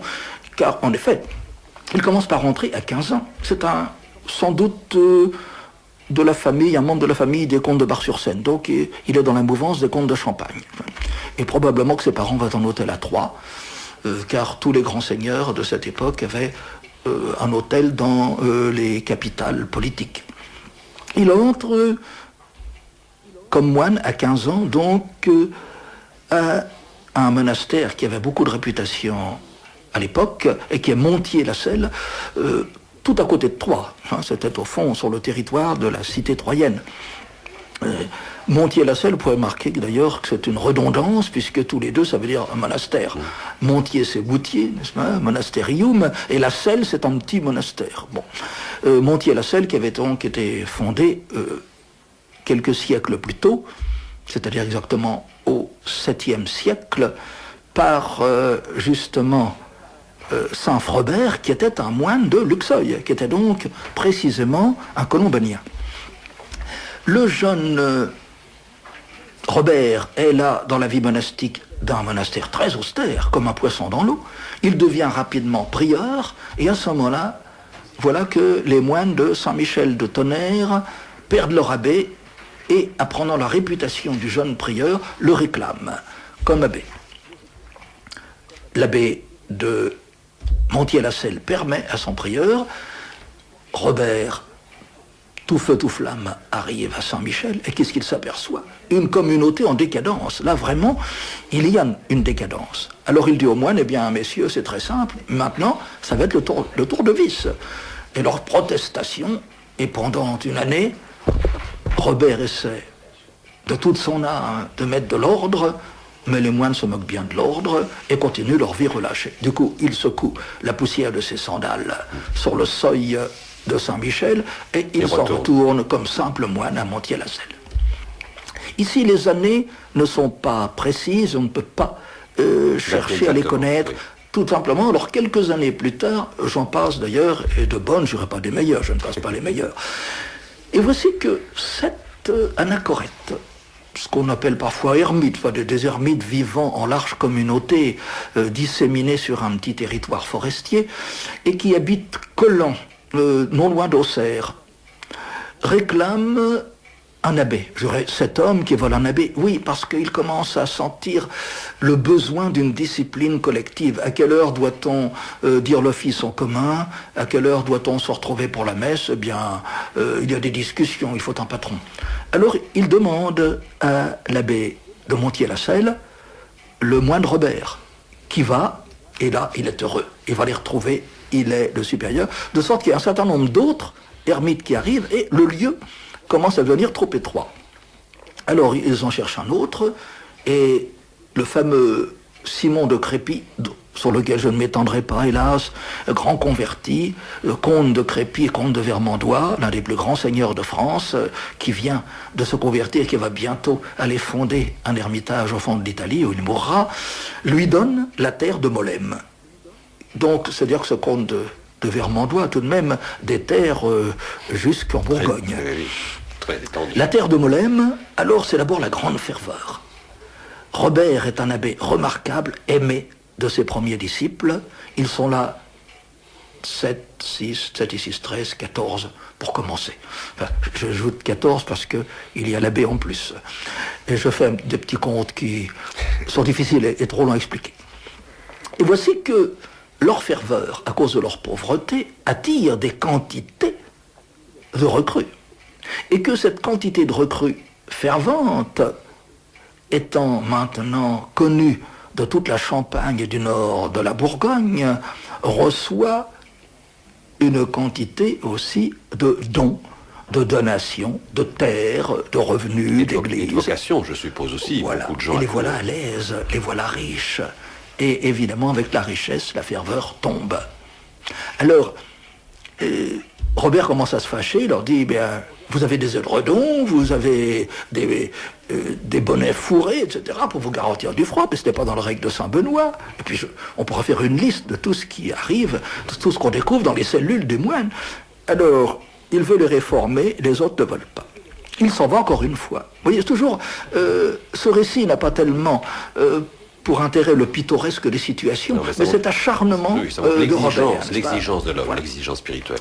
Alors, avec 4 de ses meilleurs disciples, dont 2 futurs abbés de Cîteaux, ses 2 successeurs, c'est-à-dire Saint-Aubry et Saint-Étienne Harding, il s'en va dans un autre ermitage, Viviers-sur-Artaud, près de Bar-sur-Aube. Et puis, là, il mène à nouveau la vie idéale, seul à seul avec Dieu, mais les moines de Molesme ne sont pas d'accord, car quand on sait que l'abbé, le saint abbé est parti, on coupe les vivres. Et alors, ils se plaignent au légat du pape, qui est Hugues, archevêque de Lyon, et qui s'adresse à Robert en disant, vous avez immédiatement retrouvé votre monastère. Robert y retourne, croyant que ce retour va décider ces moines à se convertir, mais pas du tout. Alors il attend encore 10 ans. Et puis au bout de 10 ans, il n'en peut plus. Au lieu de se retirer seul et d'encourir ensuite les foudres du légat ou du Saint-Siège, il demande la permission. Il dit au légat, écoutez, voyez la situation, je ne peux plus rester avec ces gens-là, est-ce que vous me permettez de fonder ailleurs? Permission accordée. Il demande au duc Eudes de Bourgogne s'il a un petit coin à lui donner. Oui, il y en a un, c'est Cistercium, enfin, c'est-à-dire le lieu. Alors on donne 2 traductions possibles, ou bien les joncs, ou bien les marécages. Mais sans doute un lieu marécageux où il pousse des joncs, n'est-ce pas? Voilà. Et il va donc s'installer là-bas. Donc Cistercium, c'est Cîteaux aujourd'hui. Voilà, c'est ça. Et pour vous montrer comment cette fondation a frappé les esprits, voilà comment Conrad d'Eberbach, le premier ou l'un des tout premiers chronologistes de Cîteaux. Je ne suis pas seulement chroniqueur, n'est-ce pas, parce que à la fois il a donné des chroniques, mais il a donné la suite d'un certain nombre d'abbés. Comment il énonce l'entrée des moines dans leur domaine de Cîteaux. L'an 1098 de l'incarnation du Seigneur, dont Robert Domnus, c'est pas Seigneur, abbé de Molesme au diocèse de Langres, et avec lui des frères au nombre de 20, dont la grâce de Dieu avait touché le cœur, préférant les labeurs, les austérités et les fatigues de leur bienheureux Père Saint-Benoît, toujours être fidèle à Saint-Benoît. Aux douceurs d'une vie abondante et facile, celle de Molesme, quittèrent leur abbaye dans la joie. Il faut bien remarquer, dans la joie, n'est-ce pas? Il ne faut pas, comme un certain nombre de gens, même pas seulement des incroyants et de chrétiens, qui pensent que le moine, c'est quelqu'un qui va simplement pleurer longuement ses péchés et qui se frappe la poitrine et qui a un air morose et une mine allongée. Dans la joie, pour aller chercher le Seigneur, toujours le Seigneur, au désert de Cîteaux. La serpe et la faux à la main, ils ouvrirent à la croix processionnelle qui leur servait d'étendard un sentier à travers les arbustes sauvages, les ronces et les épines. Du consentement et avec l'autorisation écrite de l'évêque de Châlons. Alors c'était un merveilleux évêque, Gauthier de Couches. Enfin, je n'insiste pas sur lui, il a été 40 ans évêque de Châlons. Châlons, bien sûr, sur Saône, sinon je dirais Châlons, si c'était Châlons en Champagne. Je m'étendrais sur l'accent circonflexe. Donc, du consentement de l'évêque de Châlons, sous la juridiction duquel cette terre était placée, ils commencèrent à édifier le nouveau monastère. C'était le premier nom, n'est-ce pas? Cîteaux, ce n'est venu qu'après. Oui. Pendant une vingtaine d'années, on a dit Novum Monasterium, le nouveau monastère. Car ce fut ce nom que reçut à l'origine cet ensemble de cabanes, formées de troncs de bois et de branchages entrelacés. Le 12 des calendes d'avril, c'est-à-dire le 21 mars 1098. Jour 2 fois solennel, puisqu'il était celui de la fête du patriarche Saint-Benoît. Et parce qu'il était cette année-là, le dimanche des rameaux, à la grande joie des anges, toujours la joie, celle des anges comme celle des hommes, et à la consternation des démons, naquit la maison de Cîteaux, et en elle, cet ordre illustre qui a illuminé le monde par ses hommes célestes, célèbres, ses docteurs et ses saints. Alors ici, je fais une petite parenthèse. Comment cet abbé écrivain du XIIe siècle peut-il raconter que Cîteaux a illuminé le monde par ses hommes célèbres déjà? Alors, il faut voir le petit décalage de Conrad d'Eberbach. Conrad s'appelle d'Eberbach, non pas parce qu'il est allemand, mais parce qu'il est devenu abbé d'Eberbach, ensuite en Allemagne, au nord de Mayence, une fondation des cisterciens à quelques kilomètres au nord de Mayence. Conrad est entré à Clairvaux en 1160, donc Saint Bernard était mort depuis 7 ans. De sorte qu'il a connu tous les compagnons de Saint Bernard, et il a pu les interroger, et donc noter tout ce qu'on lui racontait. Il est resté là, moine de Clairvaux, pendant, tenez-vous bien, 63 ans. C'est considérable. Et c'est au bout de 63 ans, à cause de certaines célébrités, parce qu'il avait déjà ébruité ses travaux, qu'il a été élu abbé d'Eberbach. Et donc où il est mort en 1226, après être entré en 1160 à Clairvaux. Mais, pendant cette soixantaine d'années, et déjà sous Saint Bernard, l'ordre de Cîteaux avait produit un nombre considérable de cardinaux, d'évêques, d'écrivains et des saints, à profusion. De sorte qu'il pouvait dire, tout en ayant bien connu Clairvaux à l'époque tout à fait proche de Bernard, que cet ordre venait de produire dans le monde une quantité d'hommes célèbres. Je vous interromps une minute, juste pour rappeler que les écoutes Radio Courtoisie, ils sont en train d'écouter, je pense, avec beaucoup d'intérêt, Yvan Gobry parler de Cîteaux. C'est le titre de son ouvrage paru chez François-Xavier de Guibert, qu'ils peuvent nous envoyer des messages, poser des questions à l'auteur au 01 46 51 00 85 ou par télécopie au 01 46 51 21 82. Je me tourne vers Marie parce que des messages d'auditeurs sont arrivés. Oui, une auditrice, est-il vrai, enfin ce sont plutôt des questions, est-il vrai que Saint Bernard n'était pas d'accord avec la magnificence des travaux menés par l'abbé Sugère à Saint-Denis, et si oui, pourquoi? Ah, alors là ça pose le très gros problème qu'il faudrait débattre longtemps, de la spiritualité bernardine. Je dis bernardine plus que cistercienne, elle est devenue cistercienne. Le plus extraordinaire, c'est que Saint Bernard, ayant été un monstre spirituel. Vous allez dire, qu'est-ce que vous entendez par là?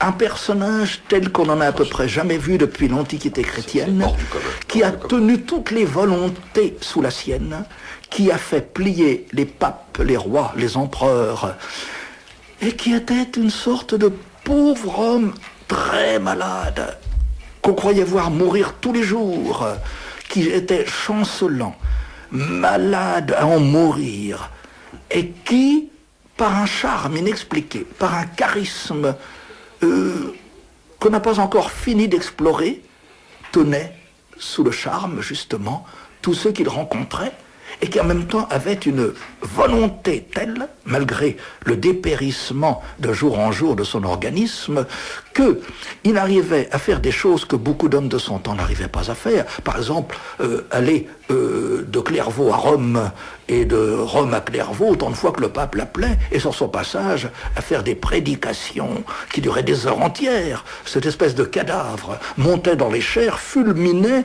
parlait à tous, et il ramenait non seulement des centaines de gens dans les confessionnaux, et ça durait, qui faisaient de vraies conversions, mais même, il ramenait, et on a vu ça considérablement à Châlons, à Reims, à Paris, à Liège, dans les Flandres, des novices par dizaines. Il descendait de sa chaire, et des jeunes gens riches lui disaient « Père, nous vous suivons ». Il les emmenait, et il restait. Ça faisait 10, 30, 40, 50 novices d'un coup qui arrivaient. C'est pour ça que Cîteaux avait 700 moines, dès 20 ans après, n'est-ce pas, la fondation. Alors, j'en viens à dire que Saint Bernard avait une spiritualité qu'il faut comprendre. C'est celle de la nudité de l'esprit, qui va donc se nourrir de la nudité de son environnement. Donc, une abbatiale cistercienne ne doit pas être un musée où il y a 30 statues, des peintures sur tous les vitraux et en plus au plafond, des quantités de fioritures, d'objets esthétiques, mais il ne doit rien avoir. Si vous êtes allé à Pontigny, vous pouvez remarquer que c'est la vraie abbatiale cistercienne. Il y a simplement 2 statues, mais 2 statues qui sont postérieures, n'est-ce pas, au XIIe siècle, ont été rajoutées au XIIIe. Je peux donner une citation de Saint-Bernard là sur, oui. Sur ce que vous venez de dire, effectivement, par rapport à ce sujet, c'est la question de notre auditeur. C'est par la pureté du cœur et par la sainteté de la vie, bien plutôt que par l'or et les joyaux, que l'on honore Jésus-Christ. Le cœur d'un moine ne peut s'appliquer à la prière et à la louange de Dieu avec la piété que celui-ci lui demande, sauf s'il est indemne du désir de ses objets.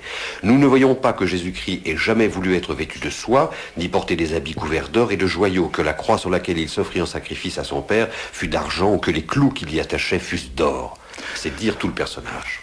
Alors, Bernard, ayant cette spiritualité, a fait décréter par un chapitre général de Cîteaux que jamais il ne devrait y avoir dans les abbatiales et dans toutes les églises de l'ordre aucun ornement, aucune peinture, aucune sculpture. Je veux dire, pourquoi est-ce qu'il paraît que c'est lui et pas d'autre? Eh bien, on a retrouvé depuis les livres d'heures et les missels dont se servait Saint-Étienne Harding, abbé général du temps de Saint-Bernard, et ils étaient couverts d'enluminures. C'est-à-dire que l'abbé général aimait les enluminures, et à partir d'un chapitre général où Bernard a tapé du poing sur la table en disant « Je requiers qu'on supprime toutes les enluminures », tout le monde s'est incliné, et Saint-Étienne Harding lui-même a proscrit les livres avec enluminure. Alors pourquoi? Mais pour ne pas distraire l'homme qui est avide de perfection. Et alors on a trouvé que Saint-Bernard était iconoclaste, mais pas du tout. La preuve, c'est que dans cette lettre terrible qu'il envoie à Pierre le Vénérable pour fustiger les moines de Cluny, qui sont en complète décadence, eh bien, il dit que les moines ne doivent pas avoir de peinture pour le distraire, mais premièrement, il remarque qu'à Cluny sont des peintures profanes, que les murs du réfectoire sont pleins d'illustrations de l'Iliade et de l'Odyssée, n'est-ce pas? Ce qui est évidemment ahurissant pour des chrétiens. Alors pendant qu'ils mangent leur pain, au lieu d'écouter la lecture de l'Évangile, leurs yeux parcourent toutes sortes de peintures païennes. Et puis aussi, il dit bien, énergiquement, qu'au moins, il recommande aux évêques d'avoir des belles images dans leur cathédrale pour échauffer la piété des fidèles. Donc il y a bien ici chez Bernard aucun iconoclasme.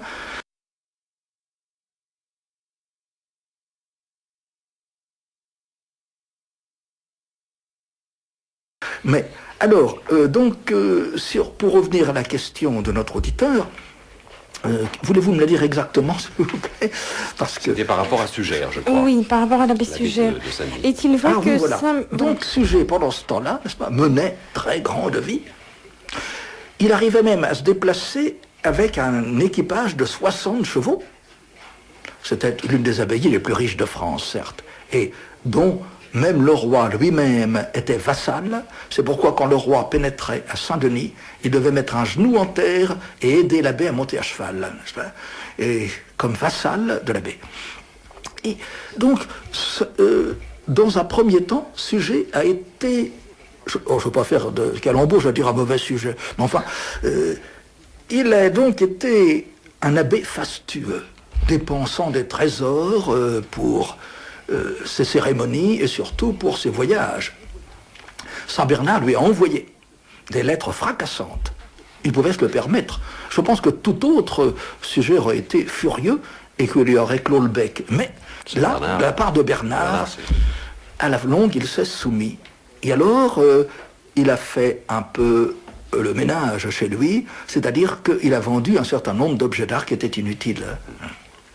Mais là, par exemple, vous dites dans votre livre que dans la communauté cistercienne, à la façon de Saint-Bernard, donc On supprime tout ce qui est effectivement or, argent, pierrerie, plus de croix d'argent, uniquement des croix de bois, un chandelier en fer, des encensoirs de cuivre ou de fer, des chasubles, les tôles manipules d'étoffes grossières, des calices d'argent doré, les chapes sont proscrites, les dalmatiques des diacres sont proscrits, les tuniques des sous-diacres sont proscrits.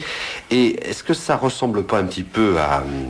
Alors, Daniel Amé, je suis un peu provocateur ce soir, mais un petit peu à la réforme liturgique qu'on a vue dans les années 60, à la fin des années 60, au début des années 70, espèce de misérabilisme catholique. Non, parce que là, c'est la spiritualité du désert.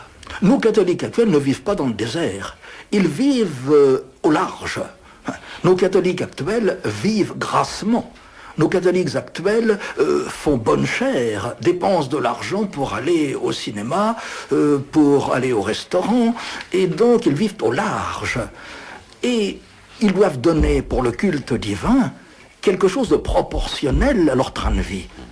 Tandis que le moine qui vit, non pas au large, mais dans la misère, dans cette spiritualité du désert, qui vit en mangeant d'un repas par jour, et encore parfois simplement un repas par jour la moitié de l'année et puis un repas, une collation l'autre, de telle sorte que il n'a pas à brandir aux yeux des fidèles un luxe liturgique.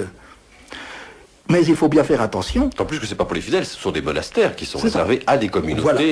Et puis, il y a bien tout de même le fait que l'homme donne à Dieu tout ce qu'il a et les moines n'ont rien.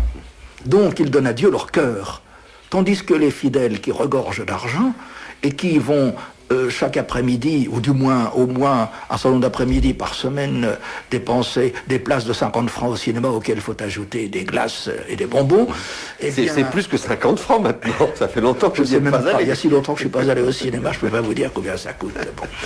Eh bien, ces fidèles-là peuvent tout de même avoir un petit peu au fond de l'escarcelle un geste généreux pour le culte divin.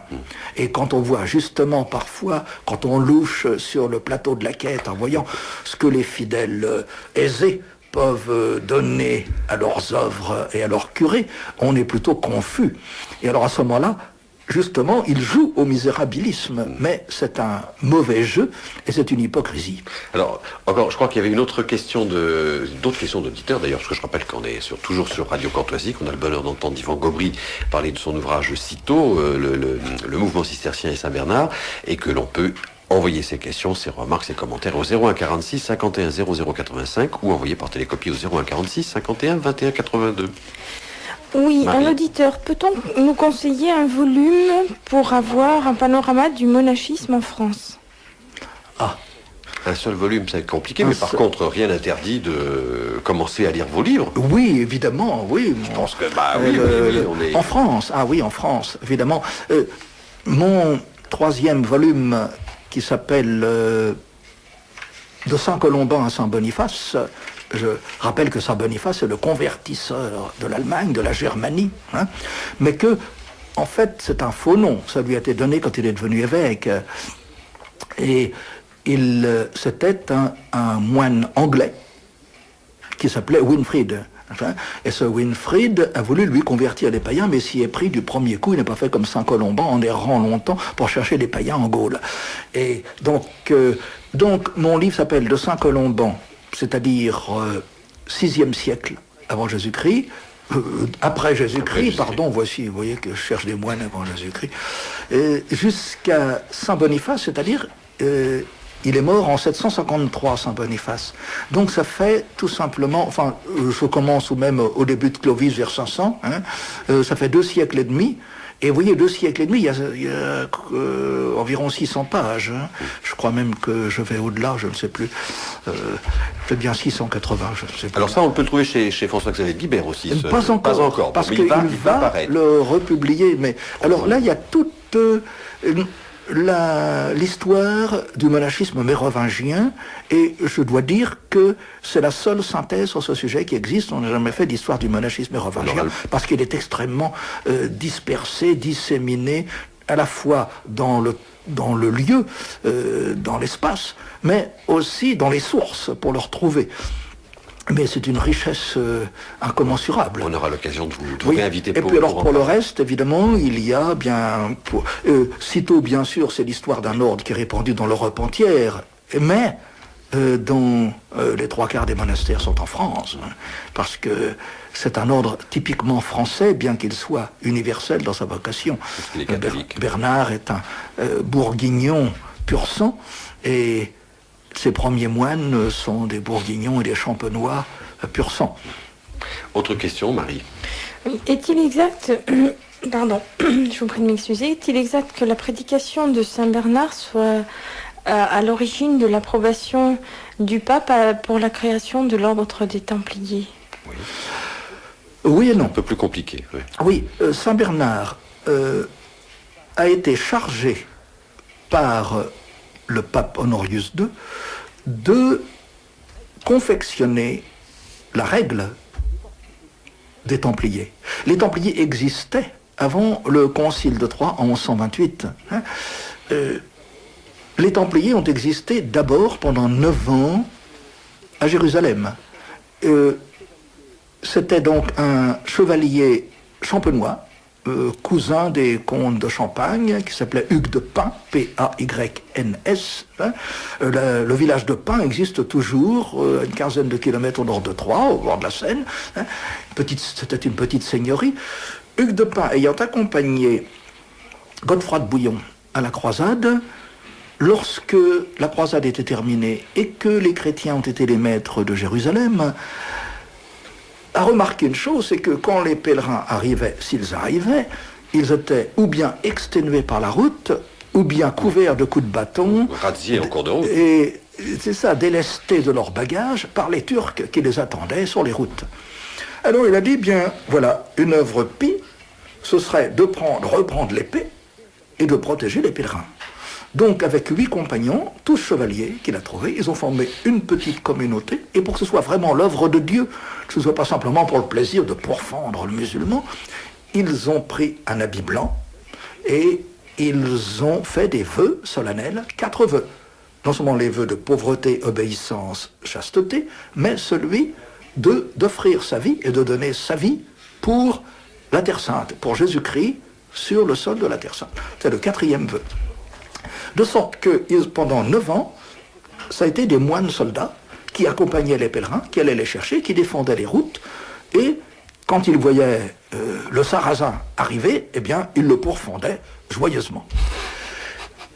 Ensuite, le patriarche de Jérusalem a dit à ces braves 9 guerriers, écoutez, c'est bien, mais vous n'avez pas d'approbation pontificale, il faudra aller vous-même retourner là-bas sur place, je sais pas ce que sont devenus les pauvres pèlerins pendant ce temps-là, mais enfin, ils sont donc tous allés à Rome. Et le pape leur a dit, écoutez, moi, oui, je vous approuve, je n'ai pas beaucoup d'idées, mais il y a un homme extraordinaire qui a des idées sur tout.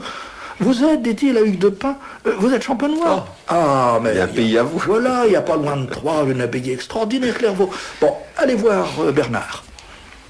Ils vont donc voir Bernard, qui en réfère au légat, lequel provoque un concile spécial, 1128, n'est-ce pas, à Troyes, pour discuter de l'affaire des Templiers. Le concile, à l'unanimité, dit, bon, on reconnaît que ces hommes-là sont des hommes de Dieu. Mais attention, leurs règles, il y a des points qui ne sont pas très canoniques. Alors, Maître Bernard, voulez-vous refaire la règle? Entre nous, Bernard ne l'a pas fait tout seul, il a donné un de ses moines à faire. Il a dit, bon, ben, toi, tu t'y entends dans ce domaine-là, on me donne... Et donc, c'est donc Bernard, par personne interposée, qui a rédigé la règle des Templiers.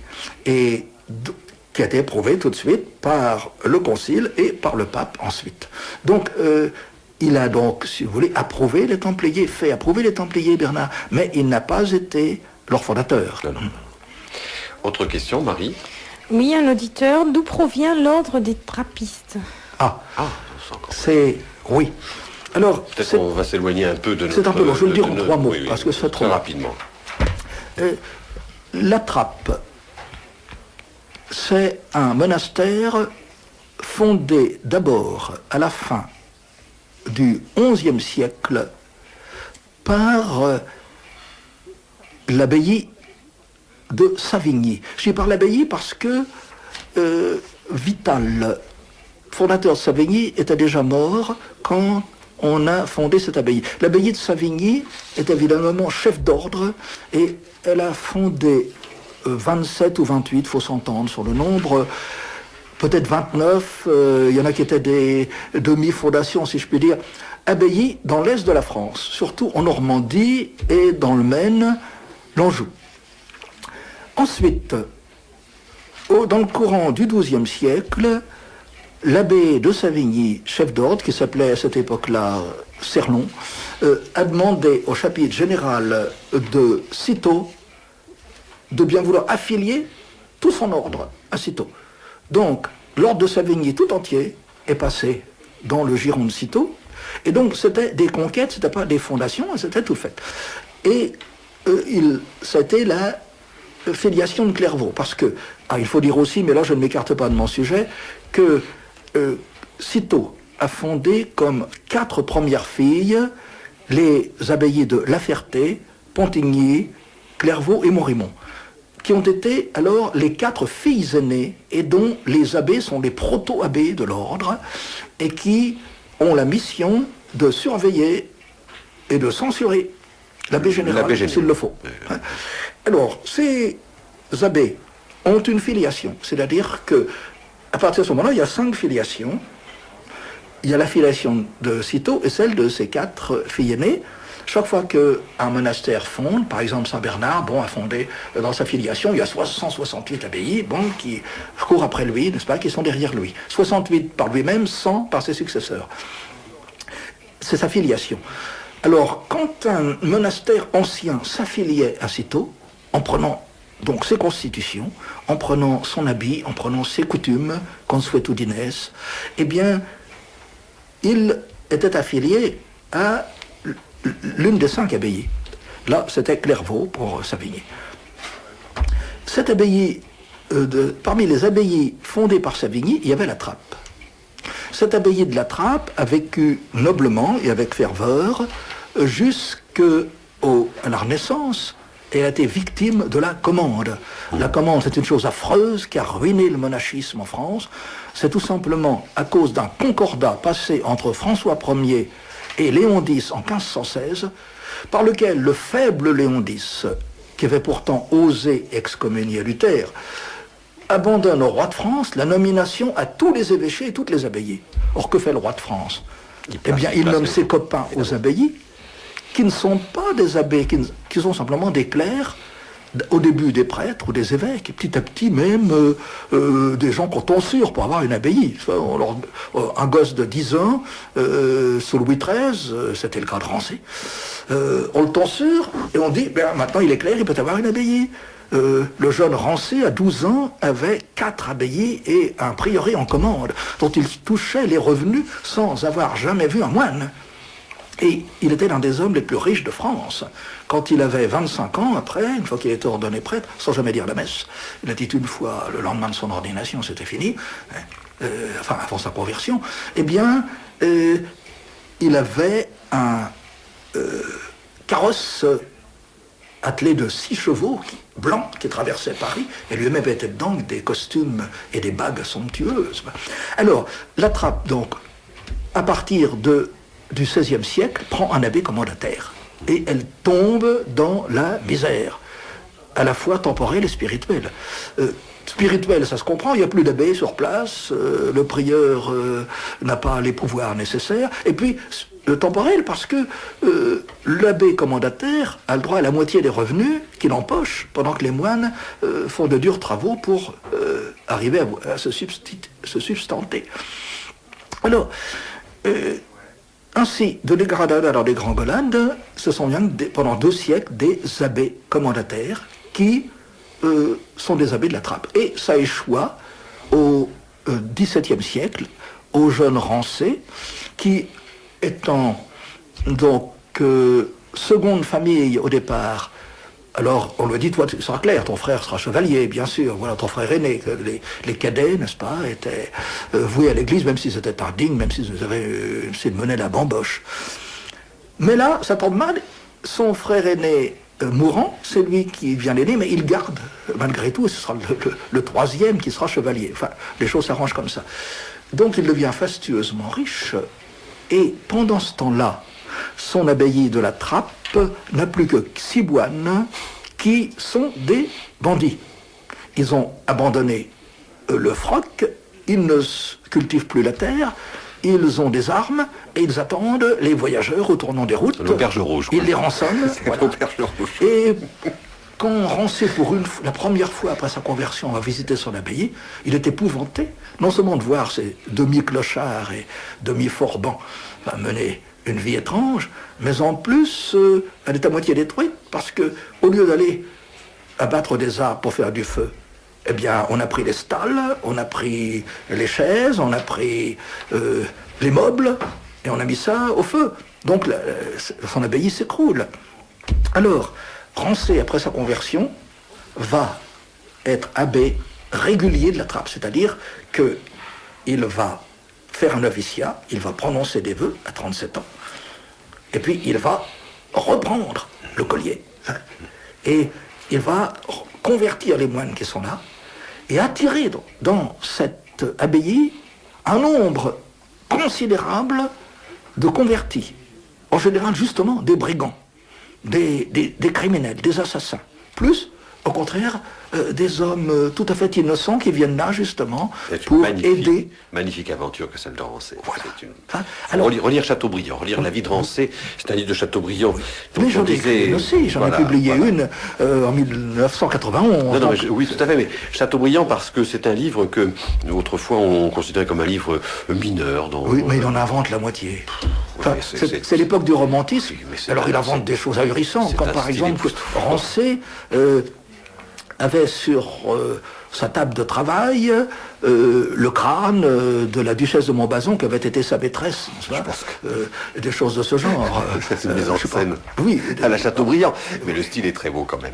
Oui. Il y a eu beaucoup de questions qui sont arrivées. Je rappelle aux auditeurs qui sont sur Radio Courtoisie et que il faut qu'ils se dépêchent parce qu'il nous reste encore un petit quart d'heure, donc il faut qu'ils se dépêchent de nous envoyer des messages et des questions parce que sans quoi nous ne pourrons plus y répondre. Il faut qu'ils téléphonent au 01 46 51 00 85 dardard ou qu'ils envoient leur bélino au 01 46 51 21 82. Tout d'abord, la remarque d'une auditrice. Merci pour vos émissions très intéressantes, malgré le mois d'août. C'est gentil, merci aussi. Ensuite, la question d'un auditeur. Que s'est-il passé précisément le 21 mars dont vous avez parlé? S'agit-il de la pose de la première pierre ou de l'inauguration? Et autre question du même auditeur, y a-t-il eu des hommes importants, par exemple Saint-Bernard, inhumés dans l'abbaye de Cîteaux? Ah, alors attention, Saint-Bernard c'est Clairvaux, ce n'est pas Cîteaux. Cîteaux c'est après. Oui, alors, donc la cérémonie du 21 avril, c'est simplement la prise de possession. C'est donc, en effet, ce que notre auditeur appelle l'inauguration, c'est la consécration du lieu qui devient un lieu sacré pour servir ensuite à poser la première pierre, à édifier une chapelle, etc. Donc, c'est une cérémonie initiale, mais qui demande tout le reste. Et vous voyez, on dit que c'est une procession qui arrive avec... on est obligé de se frayer un passage avec la faux. Et je ne sais plus quel instrument, n'est-ce pas? Alors, c'est la prise de possession des lieux. C'est pas un terrain viabilisé, comme on dit maintenant. À Clairvaux, il y avait évidemment essentiellement tous les abbés, les premiers abbés de la série, un grand nombre.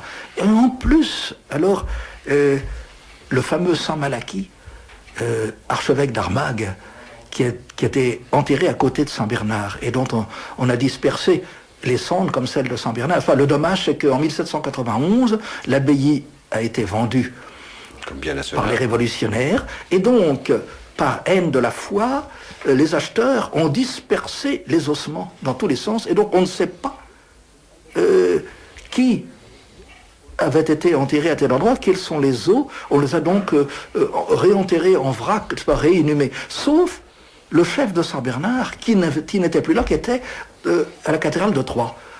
Le chef de Saint-Bernard, il y est encore, donc c'est la seule relique qu'on ait de Saint-Bernard, ses os ayant été dispersés. Et donc, heureusement, qu'on en avait fait cadeau à l'évêque de Troyes.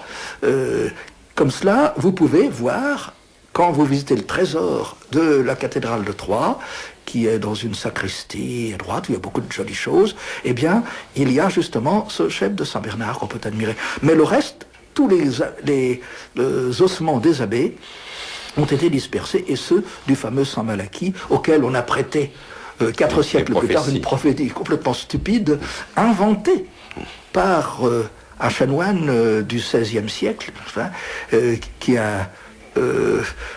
c'est un musée au fond, pas, au détriment de ses lecteurs, en faisant croire qu'il avait retrouvé la prophétie de ce grand Saint Malachie qui n'a jamais fait de prophétie. Voilà, on risque de décevoir beaucoup d'auditeurs ce soir. Les prophéties de Malachie sont un fond forgé au XVIe siècle. À l'époque de Nostradamus. Oui, un peu plus tard. Parce que Nostradamus a véritablement écrit. Oui, lui, il a écrit les Centuries pour de bon, mais Saint Malachie, le pauvre, il a fait beaucoup de bonnes choses. C'était un saint homme, il n'a pas écrit de prophétie. Voilà, ce qui laisse penser qu'il y aura encore un certain nombre de papes après Jean-Paul II. Enfin, sauf pour ceux que ça embête, je suis navré de leur dire qu'il y aura sans doute encore d'autres papes après Jean-Paul II. Un auditeur, comment se situe l'abbaye de Fontenoy, voisine de celle de Cîteaux, magnifique abbaye, propriété des comtes de... alors là, je n'arrive pas à lire, mais je suppose que c'est des comtes de Bouillon. C'est Fontenay. Fontenay, c'est ça. Fontenay. Et c'est les comtes de Bouillon, je crois, non? Ou de Touillon. C'est la 3e fondation de Clairvaux, c'est Saint Bernard lui-même qui l'a fait bâtir, selon justement sa rigueur esthétique. Avec donc une église, heureusement, il reste l'abbatiale, il reste un dortoir, il reste un certain nombre de monuments et de bâtiments. Et il faut évidemment, si on veut comprendre la splendeur de Cîteaux, visiter à la fois, puisque toutes les deux enfin, sont assez proches, Fontenay en Côte d'Or et Montigny dans Lyon, au nord de Lyon, une faible distance l'une de l'autre, les deux parce qu'on voit que l'abbaye de Fontenay est très austère dans ses proportions. Alors que l'abbaye de Pontigny est austère, l'abbatiale, certes dans son absence, comme je disais tout à l'heure, de toute image, mais c'est une splendeur architecturale, aussi bien de l'extérieur que de l'intérieur. Enfin, quand on est dans les champs ou sur la petite route qui est derrière l'abbaye de Pontigny, c'est étonnant de majesté. Et quand on est à l'intérieur, ça vous coupe le souffle à cause de cette hauteur des voûtes. Tandis que l'abbaye, l'abbatiale de Fontenay est quelque chose de très bernardin, pourrait-on dire. Enfin, je pense qu'il faut souvent... peut-être que certains me diront que c'est injuste, mais je pense que, comme tout à l'heure je le dis pour les enlumineurs, il faut distinguer bernardins et cisterciens pour les beaux-arts. Qu'il y a des abbés cisterciens qui ont voulu de la splendeur et de la beauté. Il y en a même un qui a donc édifié une abbaye c'était encore les Pays-Bas à l'époque, enfin dans le diocèse de Cambrai, et qu'on a obligé de démolir son abbatiale parce qu'elle était trop belle. Voilà. Il a démoli pour la faire sur des proportions plus modestes. Au sommet du grand mouvement cistercien, à son sommet, au moment où l'affaire cistercienne culmine, est-ce qu'on peut savoir de combien d'abbayes se compose le mouvement, l'ordre dans son ensemble? Et ça représente quoi comme nombre de moines? Est-ce qu'on en a une idée? Le nombre de moines, c'est difficile. Le nombre d'abbayes, eh bien, je les donne pour les hommes, parce que, hélas, souvent dans l'histoire monastique, les femmes comptent pour du beurre, et on ne s'occupe pas d'elles. Par hasard, on apprend qu'il y a telle abbaye féminine qui a été donc édifiée. Alors, j'ai évidemment un grand tableau à la fin de ma généalogie de l'ordre de Cîteaux, qui comporte de nombreuses pages, parce que je vois l'enfantement de tous les monastères, et on voit le total des monastères masculins, qui fait 730 au Moyen-Âge, donc, dont 355 pour la descendance de Clairvaux. Alors, pour les femmes, le plus extraordinaire, c'était le contraire des hommes pour la progression. Si on regarde mon tableau, on voit que les filles des premiers monastères de Cîteaux, de la Ferté, sont 158. Bon, les petites filles, la fin du 12e, 328. Les arrière-petites filles, 13e, 181. La 5e génération, 14e, 53. Et puis, le 15e siècle, la 6e génération, 10. Alors, une grande montée pour les filles, 328, ça redégringole. Or, les cisterciennes ont eu, je ne sais pas combien, disons une vingtaine de monastères au XIIe siècle, très faibles. Ouais. Et puis, au XIIIe siècle, plusieurs centaines d'un seul coup, innombrables. Et même, il faut penser qu'il y a eu plus de 1000 monastères féminins. C'est incroyable. Alors, c'était le grand élan, et donc ça a poursuivi tout le XIIIe, et pas simplement le XIVe, et après c'est retombé aussi. Enfin, je vois il faut que les auditeurs... c'est très difficile de s'imaginer ce qu'a été ce grand mouvement cistercien, mais ces chiffres donnent à penser de l'ampleur extraordinaire de ce phénomène, parce que c'est quand même 1000 monastères féminins, 700... Oui, mais d'autant plus qu'il y avait un nombre de moines considérable dans chaque abbaye. La moyenne devait être d'à peu près 300. Hein.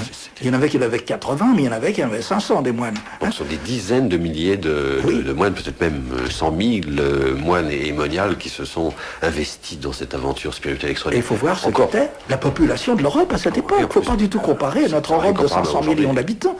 La France, qui était de très loin le pays le plus peuplé, avait une quinzaine de millions d'habitants.